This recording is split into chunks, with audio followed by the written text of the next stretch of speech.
पहुंचता है जब पाखंडी बाबा अपने आप को सर्वश्रेष्ठ मानते हैं। दूसरे सन्यासी को नीचे के पाखंड के ऊपर और बाबा के हाथ देखने वाले, पर्चा लिखने वाले के ऊपर विश्वास नहीं करते हैं। लोग बाबा के पीछे हैं कि बाबा जी आप बिहार में जाइए, आप उत्तर प्रदेश में जाइए, राजस्थान में जाइए, प्रचार प्रसार कीजिए और हमारी पार्टी को आगे बढ़ाइए। धर्म के नाम पर लोगों को जोड़िए, धर्म के नाम पर लोगों को भड़काइए। हम आपको पीछे से बैक से सपोर्ट करने के तैयार हैं। लोग उनके चरणों में जाते हैं बागेश्वर धाम, बिल्कुल, और लाखों रुपया प्रतिदिन का इनकम है। वीवीआईपी गेट बना हुआ है, जनरल गेट बना हुआ है। जब आप आकर वहीं बाबा हैं, जातीय जनगणना का विरोध करते हैं, जातीय उन्माद पर उनका बयान आया है, तो धार्मिक लोग इस जाति पर बयान देते।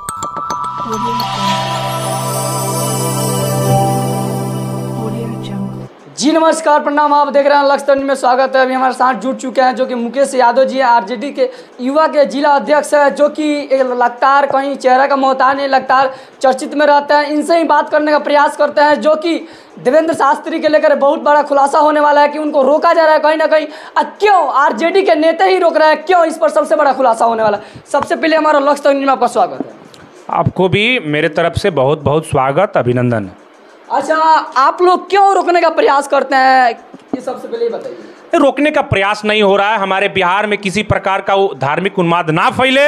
हमारे बिहार में सभी धर्म के लोग अपने रोजगार पर, अपने नौकरी पर ध्यान दें, किसी पखंडी बाबा के चरणों में ना जाकर ना नतमस्तक हो। यही मेरा संदेश है और यही हमारे सरकार का भी संदेश है। अच्छा, आप पखंडी बाबा क्यों बोल रहे हैं, सबसे पहले ये बस बताइए।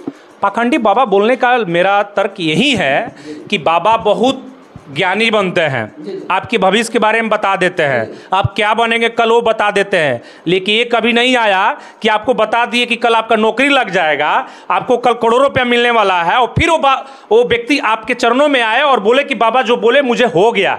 आज तक ऐसा कहीं न्यूज़ सुनने को नहीं मिला है। उनका न्यूज़ यही सुनने को मिलता है, जो एक बार चला गया वो दोबारा उनका अर्जी उसके पास नहीं लगता है। जी। अच्छा, लाखों लोग जब उन पर विश्वास करते हैं तो क्या वो लोग गलत विश्वास कर रहे हैं? देखिए, हम लोग भी तो शास्त्रियों पर विश्वास करते हैं, हम लोग भी तो संतों पर विश्वास करते हैं, तो मेरा विश्वास का ठेस नहीं पहुंचता है जब पाखंडी बाबा अपने आप को सर्वश्रेष्ठ मानते हैं, दूसरे सन्यासी को नीचे दिखाते हैं, अपने आप को ऊपर करते हैं। तो आपको नहीं लगता है कि दूसरे ब्राह्मणों को, दूसरे संतों को ठेस पहुँचता है? अच्छा, आपको क्या उनका जो चीज़ है जो कि आपको सबसे बड़ा बुरा लगता है, क्या चीज़ है उनका? देखिए, सबसे बड़ा मेरा बुरा लगने का कोई मतलब उद्देश्य नहीं है। वो अपने प्रवचन देते हैं, अपने दुकान खुले हैं, उस दुकान को सुचारू रूप से चलाएं, अपने दुकान में इनकम करें, बिजनेस किए इनकम करें, कोई दिक्कत नहीं है। लेकिन जिस प्रकार से हिंदुत्व का अगर ठेकेदार बनने का काम करेंगे, दूसरे धर्म को नीचे दिखाने का काम करेंगे, सामाजिक लोग, धर्मनिरपेक्ष वाला व्यक्ति कतई बर्दाश्त नहीं करेगा इस बाबा के। अच्छा, उनको आप कह रहे हैं कि दुकान खुले हुए हैं, तो वो तो कहते हैं कि हम 1 रुपया नहीं लेते हैं, तो फिर आप दुकान की बात कहाँ से कर दिए? जाहिर सी बात, कहाँ से बोले? लाखों लोग उनके चरणों में जाते हैं बागेश्वर धाम, जी बिल्कुल, और लाखों रुपया प्रतिदिन का इनकम है। वीवीआईपी गेट बना हुआ है, जनरल गेट बना हुआ है। जब आप आकर वहीं बाबा हैं, जातीय जनगणना का विरोध करते हैं, जातीय उन्माद पर उनका बयान आया है, तो धार्मिक लोग इस जाति पर बयान देते हैं। देखिए, आप लाखों रुपया के बात किए, तो लोग अपने इच्छा से देते, अपने मन से देते, तो आप बोल रहे हैं कि वो कहीं ना कहीं बिजनेस किए हैं, व्यवसाय कर रहे हैं, ऐसा क्यों कर रहे हैं? देखिए, करोड़पति वाले लोग उनको बढ़ावा देते हैं। उनके पीछे जो है ना छुपी हुई सरकार जो है, जिस प्रकार से आडवाणी को, अंबानी को इस सरकार में बढ़ावा मिला, कोरोना काल में सबका नुकसान हुआ, और ये 2 व्यक्ति जो है इनको करोड़ों का मुनाफा हुआ।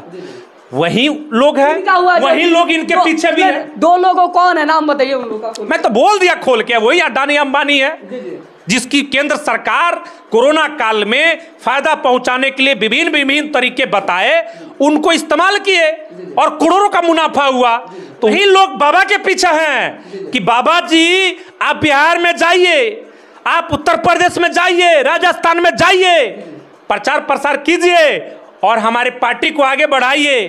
धर्म के नाम पर लोगों को जोड़िए, धर्म के नाम पर लोगों को भड़काइए। हम आपको पीछे से बैक से सपोर्ट करने के तैयार हैं।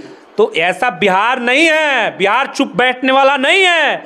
बिहार सक्षम है और बिहार के युवा सक्षम है। अपने काबिलियत के ऊपर और अपने कर्मठता के ऊपर, कर्मों के ऊपर निर्भर है। ये बाबा के पाखंड के ऊपर और बाबा के हाथ देखने वाले, पर्चा लिखने वाले के ऊपर विश्वास नहीं करते हैं। बिहार के लोग कर्म पे विश्वास करते हैं, संघर्ष पर विश्वास करते हैं। संघर्ष करेंगे, आपका मंजिल जरूर मिलेगा। अच्छा, ये तो अभी तक कभी बाबा नहीं बोले हैं कि हम इसी दल से हैं, चाहे इसी दल का हम बढ़ावा देते हैं, कहीं तो कभी तो ऐसा नहीं बोले हैं। अच्छा, एक चीज बताइए, क्या भारतीय जनता पार्टी कभी ये बोली थी कि हम राम मंदिर बनवा देंगे तो वोट आप हमको दीजिएगा? लेकिन राम मंदिर जब बन रहा है तो भावना जुड़ा है ना, हमारे रामों से भावना जुड़ा है, और राम के नाम पर वोट मांगेंगे तो तकलीफ होगा। आप राजनीति से दूर हट के उसी काम को कीजिए। आज देश के मुखिया है, देश के प्रधान है, और अपने मुख से बोलते हैं कि जाइएगा वोट डालने तो बोलिएगा बजरंग बली। उसके ऊपर केस नहीं होता है, उस व्यक्ति के ऊपर FIR नहीं होता है। तो ये चुनाव आयोग किसके दबाव में काम कर रहा है सबको पता है। अच्छा, एक बात बताइए सर, केवल RJD के नेता क्यों तेजस्वी मतलब तेज प्रताप यादव का जैसे कि बयान आया है कि बहुत सारा खुलासा हुआ है कि उनको रोकने के लिए बहुत सारे एयरपोर्ट पे भी जा रहे हैं, तो क्यों आप ही लोग क्यों इसका खिलाफ कर रहे हैं? भारतीय जनता पार्टी में कोई ऐसा व्यक्ति बता दीजिए जो ओपन या कैमरा के पीछे या पर्दा के पीछे हिंदुत्व धर्म को मानता हो, सिर्फ दिखावे का काम करता है। और वहीं तेज प्रताप जी को देखिएगा कि कभी हमारे कृष्ण बनते हैं, कभी हमारे शंकर जी का रूप लेते हैं और धर्म की बढ़ावा देने के लिए आगे रहते हैं। जाते हैं, हमारे धाम घूमने जाते हैं, अपने आवास पर कथावाचक कराते हैं। मुकेश भारद्वाज जी का कथावाचक हुआ था बहुत दिन पहले ही, कुछ दिन पहले। तो वे आदमी धर्म का विरोध करेगा? हम लोग का विरोध जो है, हमारे संगठन का जो विरोध है वो धीरेन्द्र शास्त्री को लेकर है, ना कि हिंदू धर्म की। हिंदू धर्म सर्वश्रेष्ठ है, हम सब हिंदू धर्म को मानते हैं, साथ साथ हम सभी धर्म का सम्मान करते हैं, सभी लोग हमारे हैं। अच्छा, तो आपको क्या लगता है कि उनको आना चाहिए कि नहीं आना चाहिए धीरेन्द्र शास्त्री को? बिल्कुल आना चाहिए, आ रहे हैं, स्वागत है। हमारी सरकार उनकी सुरक्षा दे रही है, तो अपने वचन, अपने प्रवचन देकर जाएं, यही मेरा संदेश है। सरकार का संदेश यही है। आप कहीं से भी 2024 के चुनाव को लेकर उन्माद फैलाने का काम नहीं करेंगे। आप किसी पार्टी दल के लिए काम नहीं करेंगे, आप किसी दूसरे धर्म को नीचे दिखाने का काम नहीं करेंगे। ये सरकार का संदेश है। और हमारे शिक्षा मंत्री का एक बयान आया था, उस बयान पे तिलमिला गई भारतीय जनता पार्टी। उन्होंने तो यही बोला कि उसी राष्ट्रीय जनता दल के राष्ट्रीय अध्यक्ष जी का लाल है तेज प्रताप जी, जो आडवाणी जी के रथ रोकने का काम किए। उनका बयान था, ना रहेगा हिंदू ना रहेगा मुस्लिम तो मंदिर में कौन घंटी बजाएगा, मस्जिद में कौन अंजाम पड़ेगा। वही तो संदेश देने का तेज प्रताप जी भी काम कर रहे हैं कि हिंदू मुस्लिम सिख ईसाई सबको एक सूता में बांध कर रखेंगे, तभी हमारा देश आगे बढ़ेगा, तभी हमारा बिहार विकसित बनेगा। इसको लेकर आज संदेश दे रहे हैं, तो पाखंडी को विरोध कर रहे हैं, तो हिंदू विरोधी हो गए। हम लोग को सर्टिफिकेट लेने का कोई ज़रूरत नहीं है।